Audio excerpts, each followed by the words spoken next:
Hi friends, today I am giving a lecture on what is prime implicant, non-prime implicant, essential prime implicant, redundant prime implicant and selective prime implicant with one example problem. In the previous videos, we are already discussed about approximately 50 example problems on Carnap map in SOP and POS form in 2 variable Carnap map, 3 variable Carnap map and 4 variable Carnap map. For better understanding, please refer the 50 videos on Carnap map. Okay, now in this video we have to discuss about what are the different types of prime implicants and how we are identifying with one example problem. Okay, suppose we are taking one example problem. So a given Boolean function is f is equal to sigma m of 0, 1, 2, 3, 6, 7, 13, 15. Okay, so sigma means sum of, small m means minterms. Okay, so simplify the given Boolean function. That Boolean function consists of sum of minterms using Carnap map. Okay, so by observing the minterms ranging from 0 to 15. So total number of minterms is 16. So 16 can be written as 2 power 4. 2 power 4. Okay. So here in the power, what is the digit is there? That digit represents the number of variables in the Carnap map. Okay. 4 variables are there. So 4 variables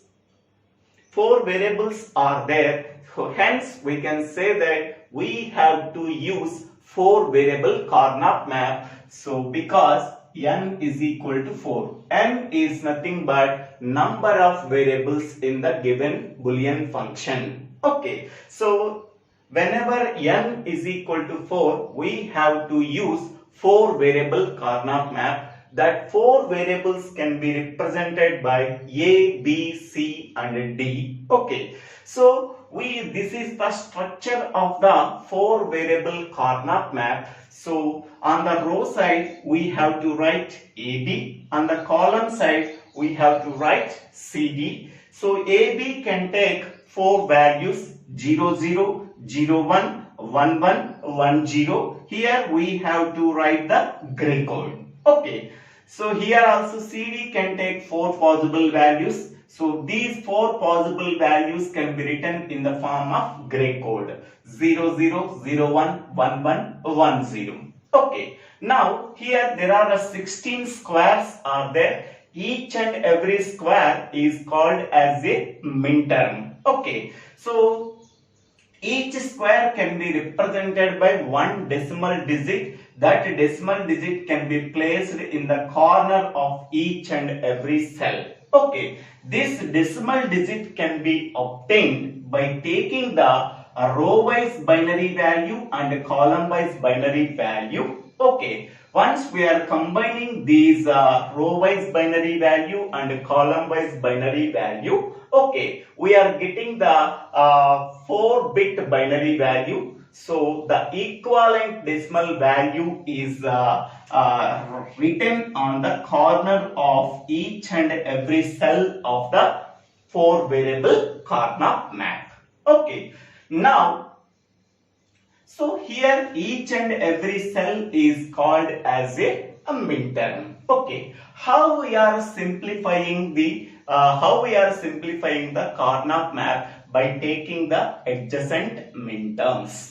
Okay. Now, what are the minterms are given? 0, 1, 2, 3, 6, 7, 13 and 15. First, I am taking 0 minterm. The corresponding cell is 0th cell. I am inserting 1. Okay. Next, first minterm. The corresponding cell is here. We are inserting 1. Next one, second minterm. So the corresponding cell is here, we are inserting 1. Third minterm, the corresponding cell here, we are inserting 1.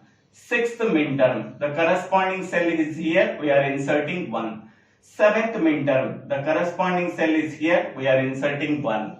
13th minterm, the corresponding cell is here, we are inserting 1. 15th minterm, the corresponding cell is here, we are inserting 1. Okay, so the given Boolean function can be defined in terms of sum of minterms. Okay, whenever sum of minterms given, we have to insert 1 at the corresponding minterms of the corresponding cell of the given corner map. Now we have to simplifying these ones in the corner map by using octet, quad and pair. Okay, octet means adjacency of 8 ones. Quad means adjacency of 4 ones. Pair means adjacency of 2 ones. Okay. Now here we are observing this one, here one, here one, here one, here one. Okay, 4 ones are there. So these 4 ones can be formed as a quad. Before forming a quad, is there possibility for getting octet in this Karnaugh map?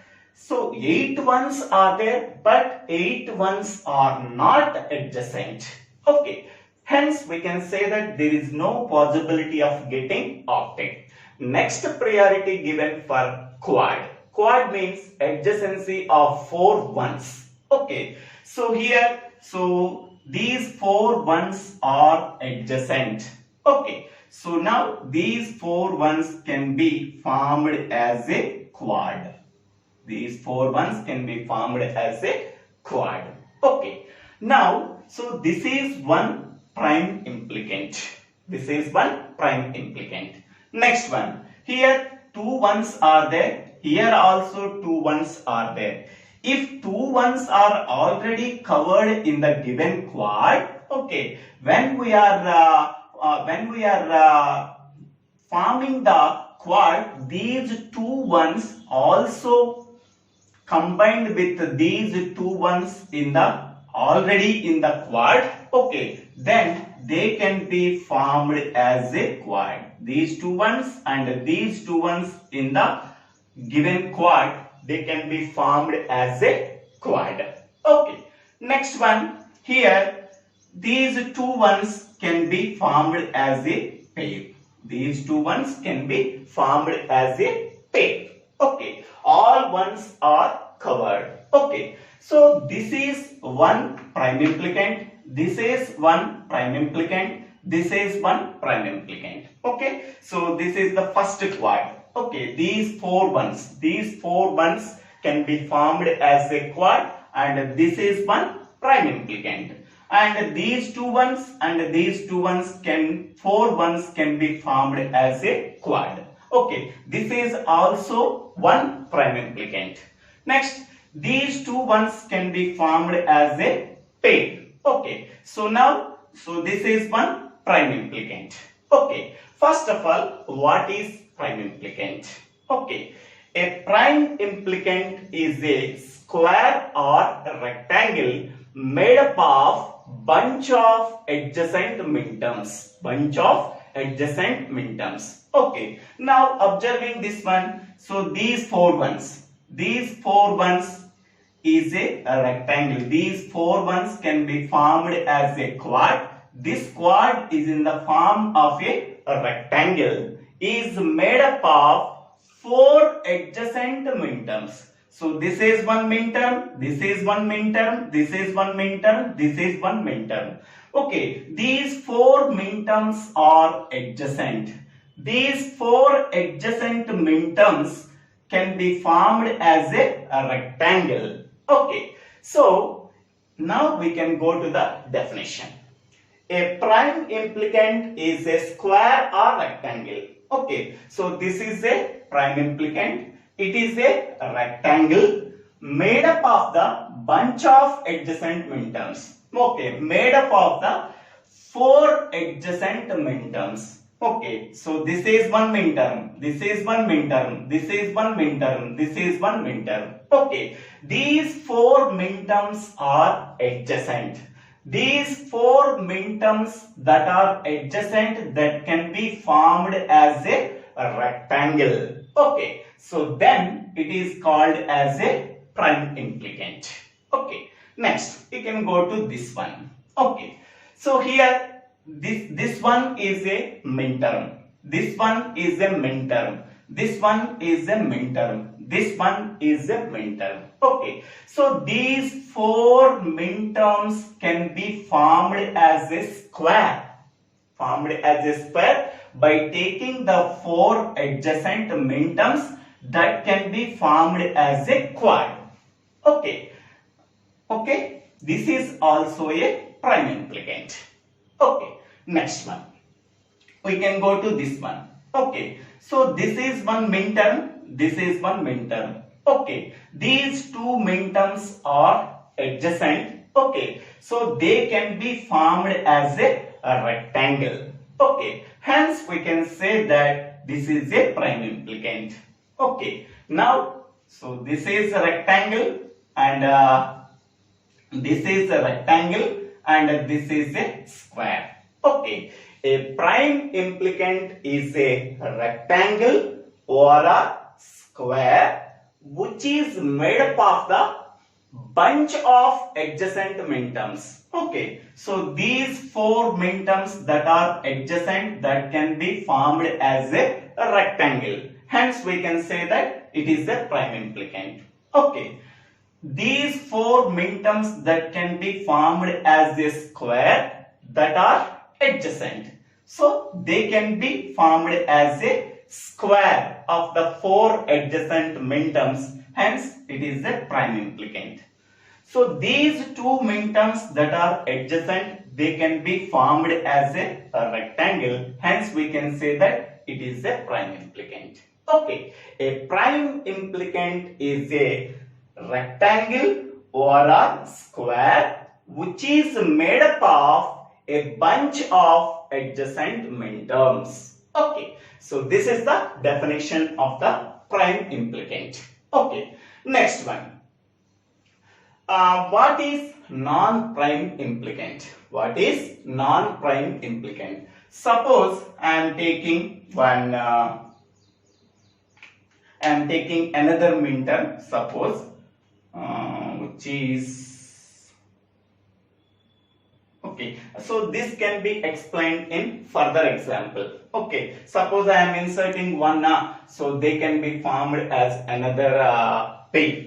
So because of that reason, we can say in another example, I am explaining non-prime implicant. Okay, so a non-prime implicant is a min term which does not have any adjacent min terms. Okay, so which does not have any adjacent min terms. Okay, so it contains only a single one which does not have any adjacent min terms. Hence, they cannot be formed as a pair, they cannot be formed as a quad, they cannot be formed as a octet because it does not have any adjacent min term. So that type of prime implicant is called as non-prime implicant.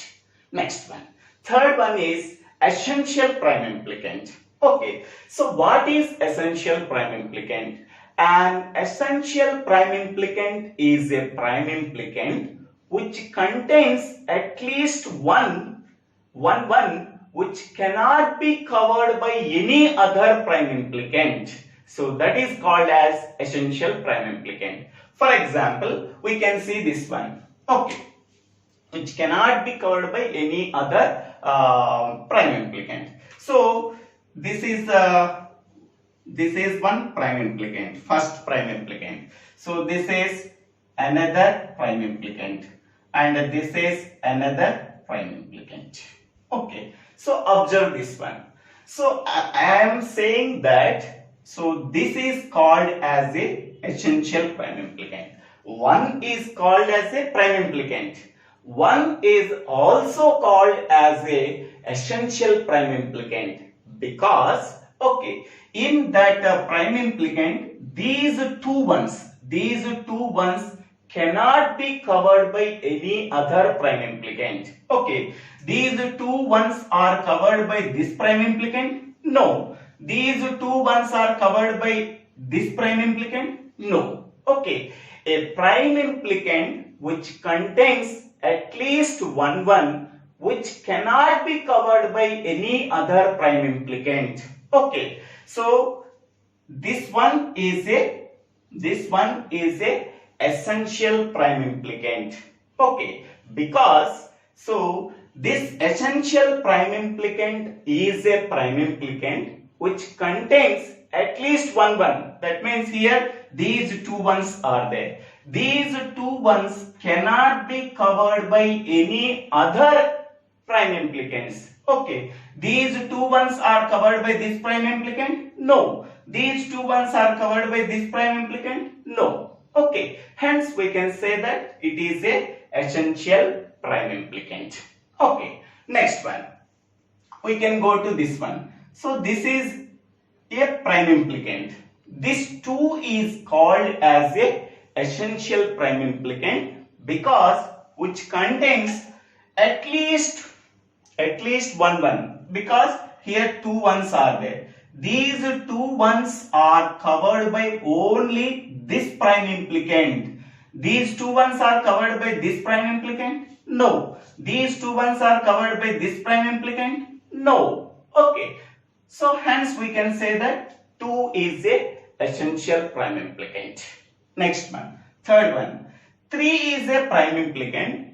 3 is also called as a essential prime implicant because it contains two ones which cannot be covered by any other prime implicants. These two ones are covered by this prime implicant? No. These two ones are covered by this prime implicant? No. Hence we can say that it is an essential prime implicant. So 1 is a essential prime implicant, 2 is a essential prime implicant, 3 is a essential prime implicant. Now we can go to the definition.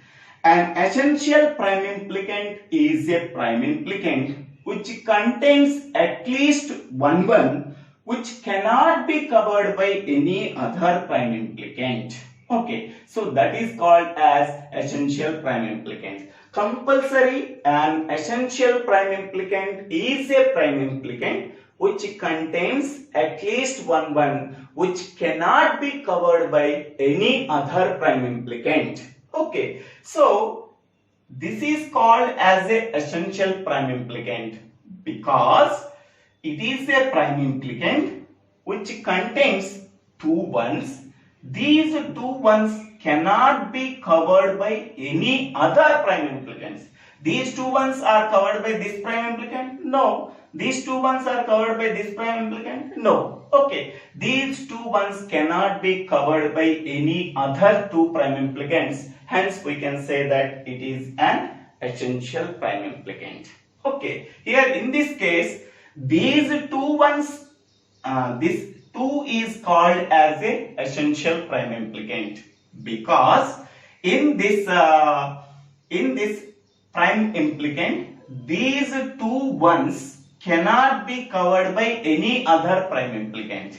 These two ones cannot be covered by this prime implicant. These two ones cannot be covered by this prime implicant. But these two ones are covered by this prime implicant. Okay, so it contains two ones. These two ones cannot be covered by any other prime implicant. Okay, at least one, but here it contains two ones which cannot be covered by any other prime implicant. Hence, we can say that 2 is called as a essential prime implicant. Next one, 1 is called as an essential prime implicant because it contains two ones which cannot be covered by any this prime implicant and this prime implicant. It contains two ones. These two ones cannot be covered by any other prime implicant. But here these two ones are covered by this prime implicant. Okay, at least one.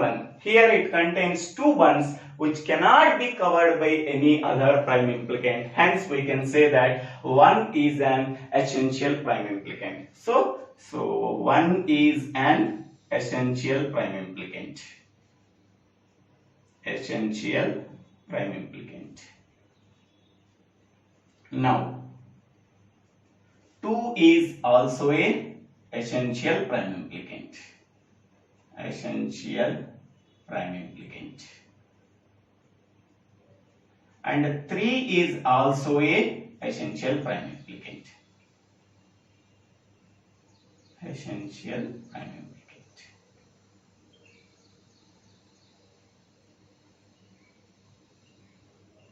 Okay. So 1 is an essential prime implicant, 2 is an essential prime implicant, 3 is an essential prime implicant. What is the expression we are getting for this quad? This quad is A bar B bar. A bar B bar. So this is an essential prime implicant. So what is the expression we are getting for this one? So this one is A bar and this one is C. A bar C. A bar C.